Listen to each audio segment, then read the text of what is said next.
Olá, tudo bem? Sou a professora Joyce, sejam bem-vindos a mais uma videoaula de língua portuguesa. A gente já se conhece e hoje nós vamos ter uma aula de produção de texto. Hoje nós vamos falar um pouquinho sobre língua e linguagem, modos e estilos. Como que cada autor, dependendo de cada personagem, vai ter uma característica específica, como vai usar a língua, a linguagem para representar de uma forma única, para se representar, para se manifestar. Para nós começarmos, vamos recordar um pouquinho o que nós vimos nas últimas aulas? Os povos africanos, eles contribuíram muito para a construção da língua portuguesa falada no Brasil. Então, nós, embora falemos a língua portuguesa como Portugal, nós vamos encontrar diferenças em autores brasileiros e autores portugueses, porque nós temos palavras que são de origem indígena, palavras que são de origem africana que eles não têm lá. Então, palavras tão comuns, por exemplo, bagunça, cafuné, moleque, minhoca, são de origem africana. Então, no nosso português aqui do Brasil, nós vamos encontrar, vai ser uma marca, uma característica, né, que os autores vão representar a nossa cultura, vão representar com palavras do nosso vocabulário, que às vezes em outros países que também falam a língua portuguesa isso não vai ser comum. Da mesma forma, né, como nós já vimos, houve uma influência dos povos africanos para a construção da nossa cultura. Então, capoeira aqui é algo normal, né? Olha, a capoeira do Brasil e a capoeira de Angola. Vimos que elas são super parecidas, né? Elas são manifestações culturais e que são comuns, e que também, se eu pegar às vezes Timor-Leste, que fala a língua portuguesa, eu não vou encontrar nenhuma citação, nenhuma história referente à capoeira lá, porque isso talvez não faça parte da cultura deles. Então, quando eu leio um livro, ele está diretamente relacionado à cultura vivenciada pelo autor, pelo narrador e assim por diante. Da mesma forma, tenho então o samba, a batucada, a zabumba, que são características nossas, bem típicas brasileiras, que também foram fruto da influência, né, dos africanos no Brasil. A cultura, então, olha, ela é o conjunto de padrões de comportamento, de crenças, de conhecimentos, de costumes que caracterizam um grupo social ou uma sociedade. E a língua, ela é o elemento fundamental da cultura, porque é o meio pela qual ou seja, a língua se expressa, certo? Então, a cultura, ela vai aparecer diretamente no uso da língua. Nós vamos usar a língua de uma determinada forma, expressando a nossa cultura. Aqui a gente tem uma imagem, olha, de a formação do brasileiro. Nós somos super miscigenados, né? Temos várias nacionalidades. Primeiro, nós tivemos aí os três importantes povos mais fundamentais no começo da formação cultural, formação étnica do Brasil, os índios que já estavam aqui, os negros que vieram como escravos e os portugueses. Mas depois vieram muitos imigrantes de diversas regiões do país. E nós somos um produto de toda essa imigração, né? De toda essa miscigenação que houve, dessa mistura. E o que nos deixou muito mais ricos, né? Quanto mais misturas a gente teve aí ao longo da história, mais ricos, mais diferentes comidas, hábitos, roupas que foram surgindo no nosso dia a dia. Em outros capítulos, nós estudamos escritores angolanos. A gente viu o Agualusa, né, que escreveu A Vida no Céu, que foi um dos textos que nós estudamos. Nós vimos Onde Já que Nós Choramos pelo Cantinhoso, foi o último texto que nós estudamos. E nesses textos, então, nós vamos ver que tem características básicas da cultura deles, de Angola. Palavras, às vezes, que são só usadas em Angola, a estrutura das frases típicas da região de Angola e coisas que também são da cultura deles. E que ler também um texto de outro país enriquece, nós ficamos sabendo de como que é a vida em outro país, as diferenças culturais que existem. Bom, quanto ao texto, então, quando eu vou olhar, analisar um texto, eu vou ver que pode ter diferenças de vocabulário, da mesma forma, diferenças no estilo do autor. Então, eu encontrei lá palavras desses autores que, por exemplo, em vez de muito, era bué, né? Chorar muito, chorar bué. Olha que diferente. Mas também o estilo. Como que cada autor coloca o seu estilo no texto? O que diferencia um autor do outro? Assim, então, eu vou ter um estilo, né? O que seria esse estilo? Ele vai dizer respeito aos recursos de linguagem que cada autor utiliza.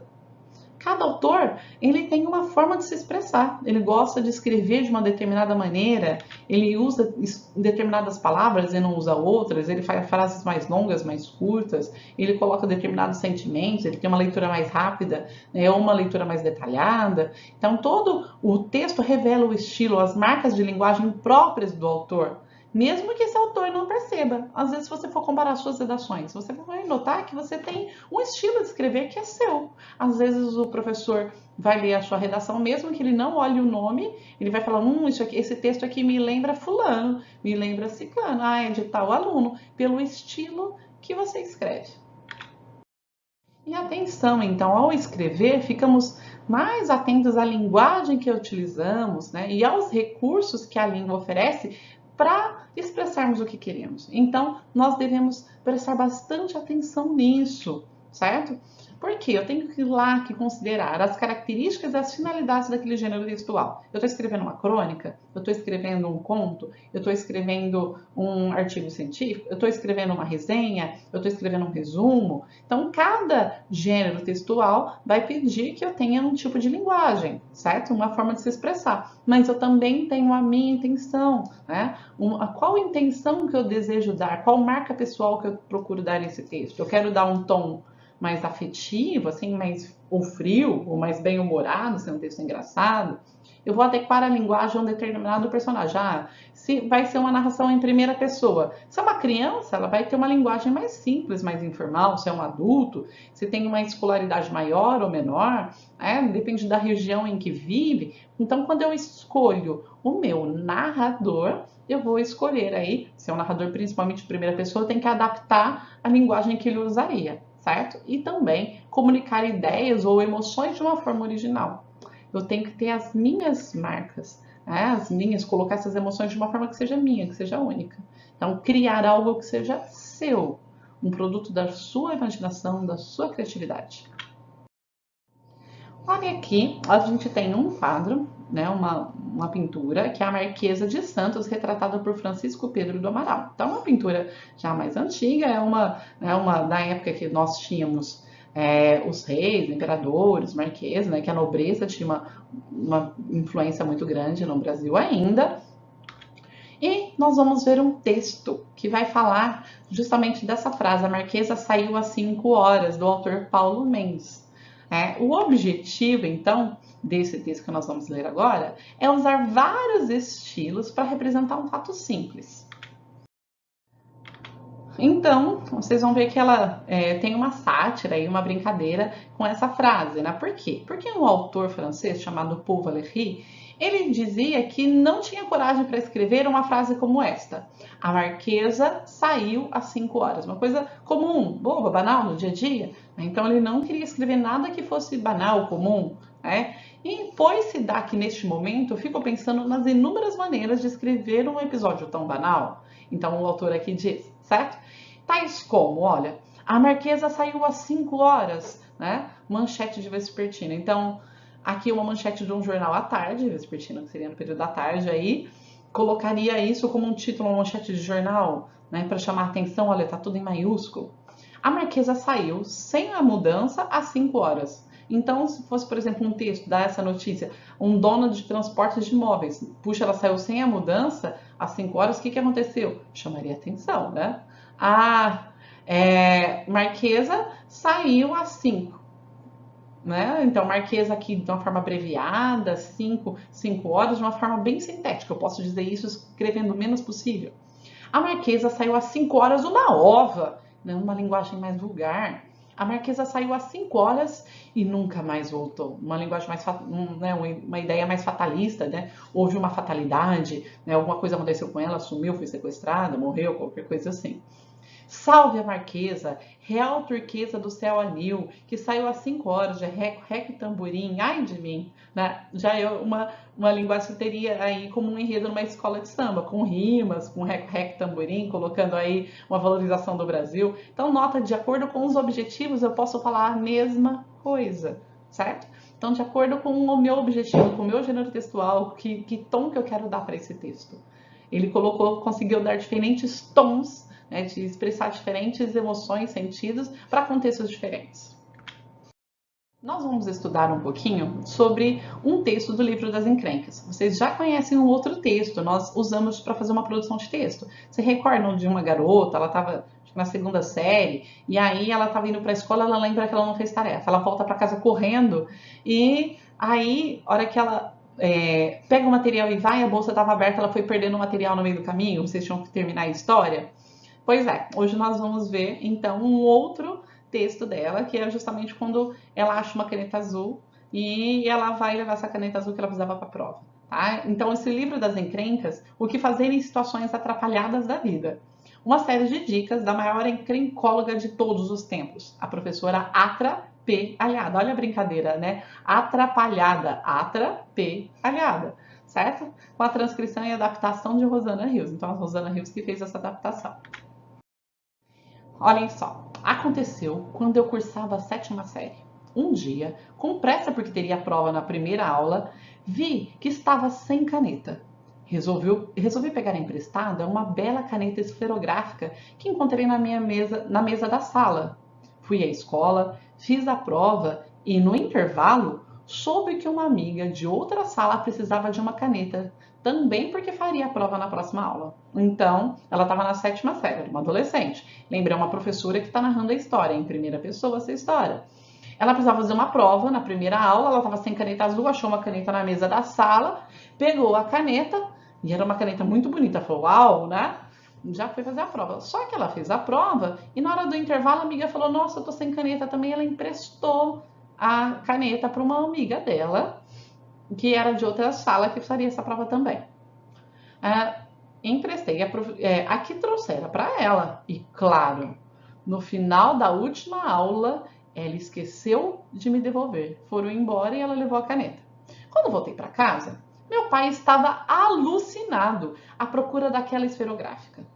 Pertencia a um colega seu que tinha lhe emprestado e era de estimação, um presente da mulher do sujeito. Então, olha, tem uma informalidade, falar a mulher do sujeito, né? O pai estava alucinado, tem um toque de exagero aí.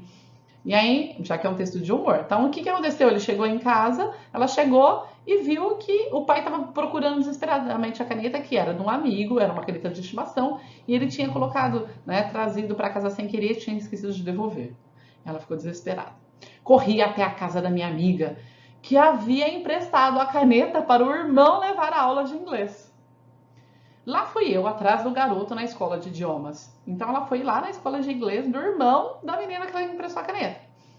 Né? Tive que esperar um tempão para pegar a esferográfica de volta. Estava quase anoitecendo quando fui ao escritório em que meu pai trabalhava para devolver a bendita caneta. Na recepção, fui escrever meu nome no registro de visitas com ela. Fui entregar para o pai no final do dia e não funcionava. Meu pai devolveu ao colega naquela noite a caneta que ele havia tomado emprestada, mas sem tinta. Então todo mundo escreveu com a caneta e acabou a tinta. E descontou o dinheiro para comprar uma nova carga da minha mesada. Então ela que emprestou para o fulano, que emprestou para o Beltrano, que emprestou para o Ciclano, acabou no final que ela teve muito sacrifício para pegar a caneta de volta, mas estava sem tinta. Aí ficou sem o dinheiro da mesada e foi descontado para comprar a carga da caneta. Note que é um texto de humor, tá? Analisando então, essa história ela envolve vários personagens. A Atra, que é a personagem narradora, o pai, que pegou a caneta emprestada, uma amiga da escola para quem ela emprestou, o irmão dessa amiga, o dono da caneta. Entretanto, o leitor, nós só conhecemos os fatos do ponto de vista da Atra, quando ela está contando uma história que aconteceu lá na adolescência dela, certo? A linguagem do texto, ela é apropriada às características da personagem. Então, a Atra é uma professora. Você tem, então, né, a faixa etária, ela é uma adulta, professora, né? Então ele não tem nenhum vício de linguagem. Eu sei que o objetivo era ser um texto de humor, então ela dá uma exagerada, uns toquezinhos, né, de humor no texto. Mas, gente, e se outro personagem narrasse essa história? O que ficaríamos sabendo? Né? Que sentimentos, que fatos, outro personagem consideraria importante narrar? E que marcas da linguagem teria o texto se fosse narrado por outra personagem? Já pensou se fosse o pai que estivesse contando? Não, o pai dela. Como que ele contaria? Ele não contaria a mesma história. Ele contaria mais ou menos, nossa, ontem eu precisei assinar um documento e peguei uma caneta emprestada do meu amigo e levei para casa sem querer, ficou guardada no meu bolso. No dia seguinte eu fui procurar e onde estava essa caneta? Fiquei desesperado, revirei a sala. Então ele vai contar da perspectiva dele. Paguei o maior mico de falar que eu não, meu amigo quando me cobrou da caneta que tinha esquecido em casa. Então assim, o pai vai contar como, né? Será que o pai vai falar pagar mico? Talvez pagar mico para o pai não seja interessante, mas para a menina, que é uma adolescente, talvez seria. Então, como que ficaria se cada personagem narrasse? E se fosse o irmão, que estava indo para a escola de inglês, ele procurando desesperadamente a caneta e onde ela estaria? Então, cada pessoa que contasse a história vai contar do seu ponto de vista. Então, vamos escrever? É justamente isso que vocês vão fazer, olha lá. Escrever essa história, né? Vocês vão reescrevê-la, só que escolher um outro narrador. Pode ser o pai da Atra, a amiga para quem ela prestou a caneta, ou o irmão dessa amiga, tá? Em seu texto, a personagem principal será um novo narrador ou a nova narradora. Não vai ser mais a Atra que vai ser a personagem principal, vai ser outra pessoa, tá certo? Como outra pessoa narrará a história, o conflito, as complicações, até o final da história, o jeito de onde que a história vai começar e como ela vai terminar vai ser diferente. Então você tem que pensar como é que esse personagem contaria a história do empréstimo da caneta. A linguagem do texto também pode ser alterada. Então, se for, né, o pai, alguém mais sério, vai escrever de um jeito. Se for um adolescente, a garota, né, a irmã da garota, ou o irmão dela, que são mais jovens aí, podem usar gírias. Então, essa linguagem ela vai ser adaptada de acordo com o personagem que vocês escolherem. E sempre, no final do texto, vocês devem fazer a revisão. Viram? Vai ser bem interessante, uma proposta bem legal. Divirtam-se, escrevam com carinho. E a gente se vê numa próxima aula. Beijo, até mais!